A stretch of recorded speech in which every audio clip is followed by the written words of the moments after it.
सबसे पहली बात आती है बेटा इस चैप्टर के पहले टॉपिक की, that means Dalton atomic theory. देखिए एक साइंटिस्ट है हमारे पास, his name is the Dalton, और उन्होंने पहली बार समझाने की कोशिश करी एक्चुअली व्हाट इज एटम और एटम कैसा दिखता होगा।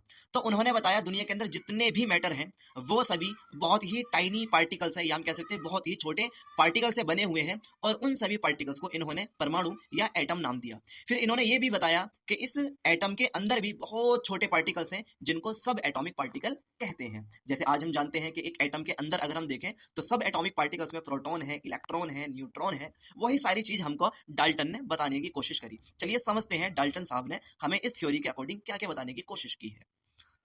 तो the believe that the all matter made up of the extremely small particles, उन्होंने हमें विश्वास दिलाया कि जितने भी परमाणु होते हैं वो बहुत ही छोटे पार्टिकल से बने हुए होते हैं। ये जो मैटर होते हैं वो सभी पार्टिकल से बने हुए होते हैं, और उन्हीं पार्टिकल्स को इन्होंने एटम दिया।